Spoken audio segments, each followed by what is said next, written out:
Step 4. Full script selected hook. Option 2. The whispered warning. This hook creates immediate mystery, makes the stakes clear right away, and sets up the emotional goodbye perfectly. 2 hours before Dean Martin's final Tonight Show appearance, Johnny Carson got a phone call in his dressing room. It was Dean's manager, and his voice was shaking. "Johnny, Dean really wanted to do this, but I need you to know he's not doing well. This might be the last time he performs anywhere. He has something he needs to say, and he wanted to say it on your show." What Dean Martin said that night in front of 18 million viewers would become the most heartbreaking goodbye in television history. May 24, 1988, NBC Studios, Burbank, California. The Tonight Show was getting ready for what seemed like a normal Friday night show. Dean Martin was scheduled to appear, but he wasn't selling anything. No movie, no album, no tour. Just Dean coming to sit with his friend Johnny Carson and talk. The people working on the show thought it was just a casual visit, the kind Dean had done dozens of times over the years. They had no idea they were about to see something really important. Johnny Carson hung up the phone in his dressing room and sat there for a long moment, staring at nothing. His assistant noticed right away. "Johnny, are you okay? You look like you've seen a ghost." Johnny looked up, his eyes already red. "Get Fred. Tell him we need to be ready for anything tonight. And tell the crew, no matter what happens out there, we keep filming." Dean Martin arrived at the studio at 6:15 p.m. 45 minutes before filming. He didn't come through the main entrance like he usually did. He came through the back, staying away from the audience gathering outside, staying away from the small talk, staying away from everything except the reason he was there. Johnny met him backstage, and the two men stood looking at each other for what felt like forever. Dean spoke first. "Thanks for letting me do this, pal." His voice was different, quieter, missing that smooth confidence that had been part of him for 40 years. Johnny's throat felt tight. "Dean, you know you're always welcome here, but are you sure you want to do this? We can wait. We can do it another time when you're feeling better." Dean shook his head slowly. "There isn't going to be another time, Johnny. That's kind of the point." The studio audience walked in at 7 p.m., excited to see Dean Martin, the amazing entertainer, the king of cool. One half of Martin and Lewis, the man who'd made being drunk look charming and being lonely look like a choice. They sat down in their seats, expecting laughs, expecting stories about the Rat Pack, expecting the Dean Martin they'd watched for years. They had no idea they were about to see something completely different. Johnny Carson walked onto the stage at 7:30 p.m. to his usual loud applause. He did his comedy bit about President Reagan and the upcoming summer movies. The audience laughed at all the right times. Everything seemed normal. Then Johnny did something unusual. He sat down at his desk, looked straight at the camera, and his whole attitude changed. "Ladies and gentlemen, before we bring out our first guest tonight, I want to say something. Dean Martin is here. You're going to see him in just a moment, and I want you to know that this appearance is very special to both of us. So, I'm asking you to just listen. Really listen to what Dean has to say tonight." The audience got quiet, feeling something important was happening. The band played Dean's entrance music. Everybody loves somebody, but it felt different tonight, slower, more sad. The curtain opened, and Dean Martin walked onto the Tonight Show stage for the last time. He looked smaller somehow. The 70-year-old man walking across that stage wasn't the Dean Martin of 1965. He wasn't the easy performer who'd owned stages and screens with natural charm. This was a man. Carrying weight, you could see the weight. That had nothing to do with getting older and everything to do with loss. He wore a dark suit, perfectly fitted as always. But it seemed to hang on him differently. Now. His famous smile was there, but it didn't quite reach his eyes.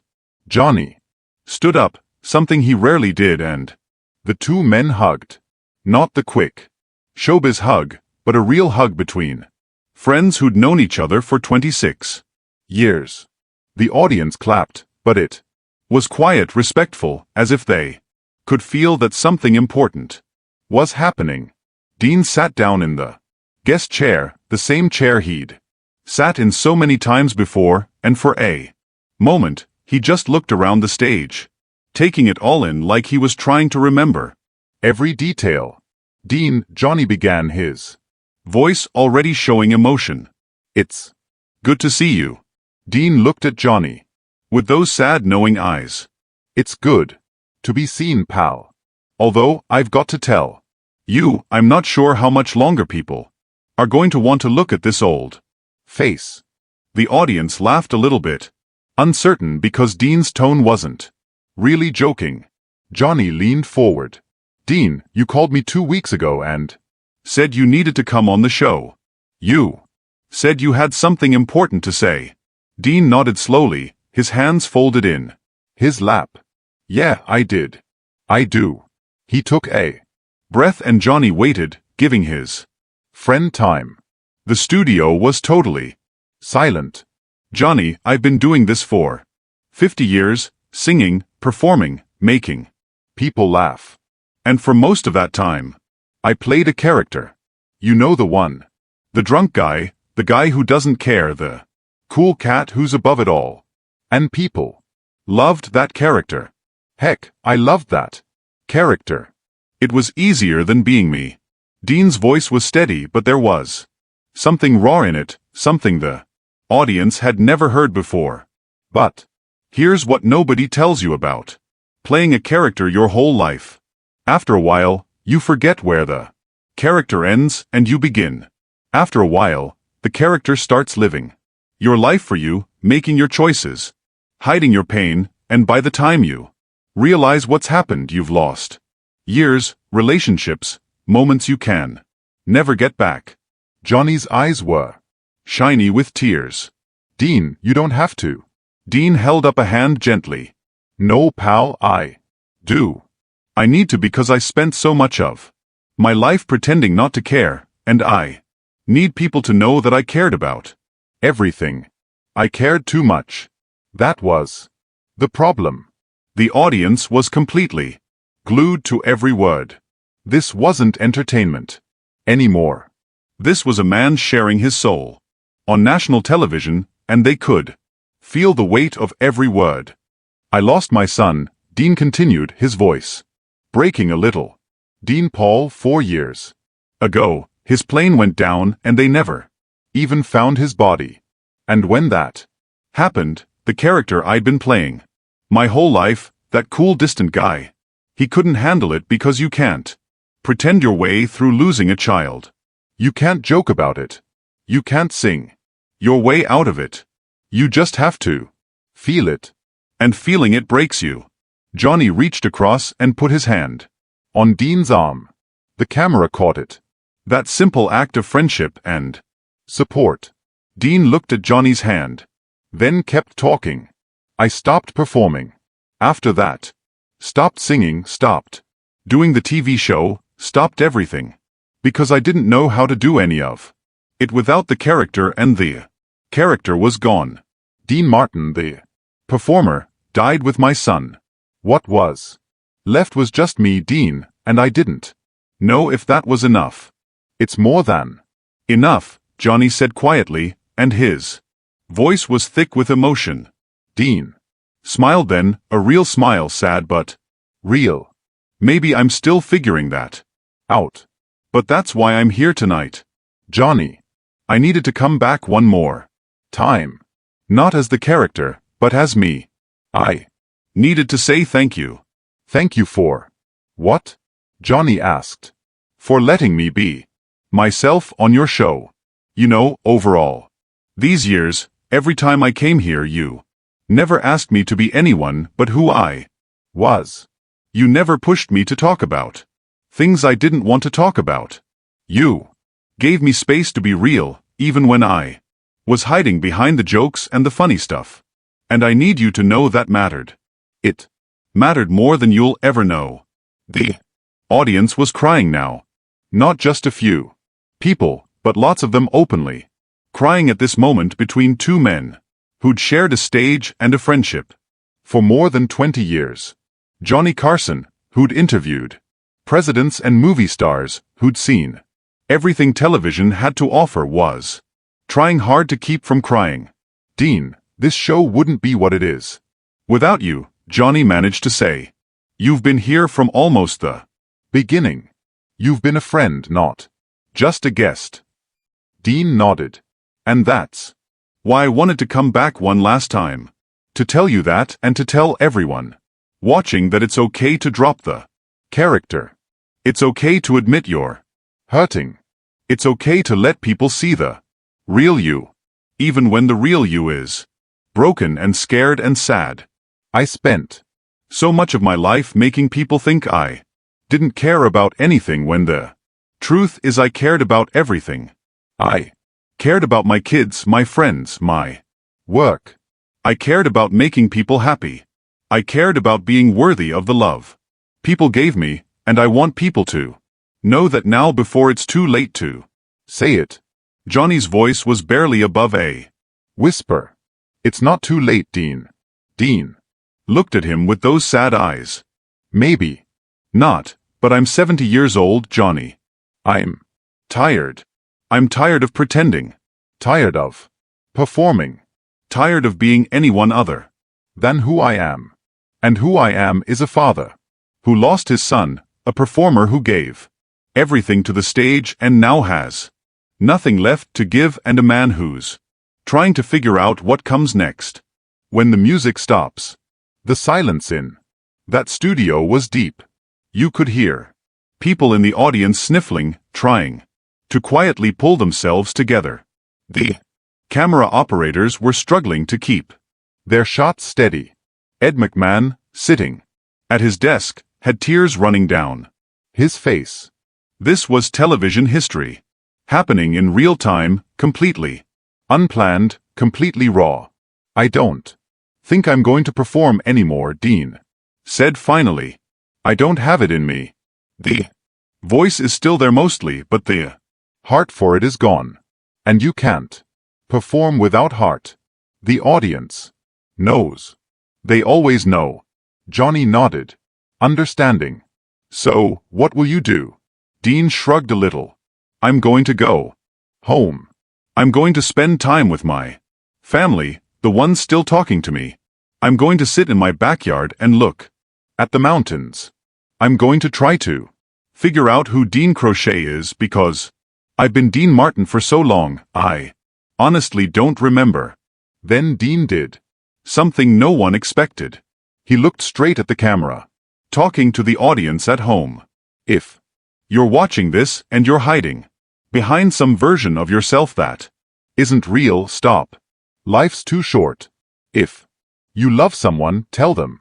If you're hurting, admit it. If you need help, ask for it. Don't wait until you're 70 years old and sitting on Johnny Carson's couch, wishing you'd done it all differently. The audience started clapping loudly, but it wasn't the usual excited tonight show applause.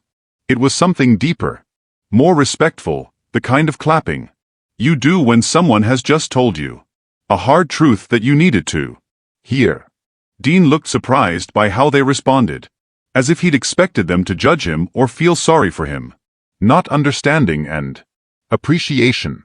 Johnny let the clapping continue for a moment, then spoke. Dean, would you sing something for us? Just one song. Dean looked uncertain. Johnny, I don't think I can. I haven't sung in public in years. Just one song. Johnny asked gently. For all of us who've loved listening to you all these years. Not Dean Martin, the Performer, just Dean singing because he wants to. Dean was quiet for a long moment and you could see him struggling with something inside. Finally he nodded. Okay, pal. One song, but I'm not promising it'll be any good. It'll be perfect, Johnny said with certainty. Doc Severson and the band were ready, but Dean waved them off. No band, just me. He stood up slowly, walked over to the part of the stage where guests usually performed, and stood there under the lights. This 70-year-old man who'd entertained millions, about to sing, without any music playing, without any protection, completely open. He closed his eyes, took a breath, and began singing, Everybody Loves Somebody. But it wasn't the happy version America knew. This was slower, sadder, each word heavy with years of experience and loss. His voice, that amazing voice, cracked a little on some notes, shook on others, but it was more beautiful because it wasn't perfect. Because this wasn't a performance. This was a man saying goodbye to the thing he'd loved most in his life. When he reached the chorus, everybody loves somebody. Sometime everybody falls in love somehow. His voice broke completely on the word love, and he had to stop for a moment to pull himself together. The audience sat in complete silence, giving him that space. Johnny Carson sat at his desk with tears running down his face, not even trying to hide them anymore. Dean finished the song, the last note hanging in the air like a prayer. And then it was over. He opened his eyes, looked at the audience, and smiled that sad, beautiful smile. The clapping was really loud, everyone on their feet. But Dean wasn't looking at the crowd. He was looking at Johnny. He walked back to the desk, but he didn't sit down. He leaned over and hugged Johnny, and the microphones picked up what he whispered. Thank you for letting me be human, pal. Thank you for everything. Johnny hugged him back, holding on tight. Thank you for trusting us with this, Dean.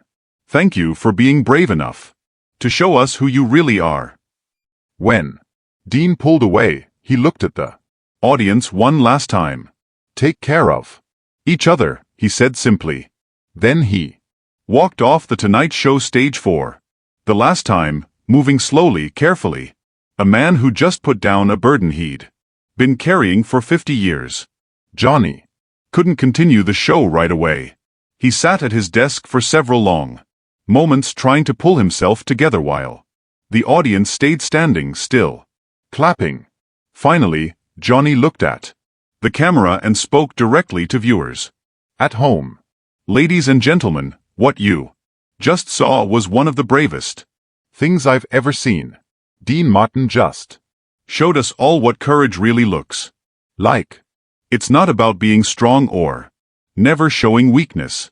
It's about being honest when it costs you everything to be honest. The show went to commercial, and during the break, Johnny made a decision. He canceled the rest of the planned show, all the other guests, all the bits. He spent the rest of the time talking about Dean, sharing stories of their friendship, showing clips from Dean's earlier appearances, celebrating not the character Dean Martin had played, but the man Dean had shown himself to be. Dean Martin never performed in public again after that night. He gave a few interviews over the next few years, but he was done with stages, done with performing, done with being anyone other than himself. He spent his remaining years quietly living in his Beverly Hills home, seeing his family, existing without the character he'd worn for so long. When reporters asked him about his final Tonight Show appearance, Dean was always short but honest. I needed people to know I was real, he'd say. I needed them to know that behind all the jokes and the songs, there was a person who felt everything. Maybe too much. Johnny gave me a place to say that. He gave me permission to be human. Johnny Carson never forgot that. appearance. In interviews over the years, when asked about his most memorable Tonight Show moments, he always mentioned Dean's final visit. "Dean taught me something that night," Johnny would say. "He taught me that the bravest television is when someone stops performing and just tells the truth. We spend so much time in this business, creating characters and fake personalities, and Dean had the courage to strip all that away and just be open. That's rare. That's special." On Christmas Day 1995, 7 years after his final Tonight Show appearance, Dean Martin died of serious breathing problems at his home in Beverly Hills. He was 78 years old. When the news came out, Johnny Carson, who had retired from The Tonight Show 3 years earlier, put out a statement that was read on television stations across the country. "Dean Martin was my friend for over 30 years, the statement said. But I didn't truly know him until his last appearance on my show, when he trusted me enough to drop the mask and show the world who he really was." That night, Dean taught millions of people that it's okay to hurt, okay to grieve, okay to admit you're not the character everyone thinks you are. He was braver than he ever knew. And I'm grateful I got to see that courage. The world lost an amazing entertainer today. But more importantly, we lost a man who finally learned to be himself. And that's the greatest performance any of us can give. The funeral was small, private, attended only by family and close friends.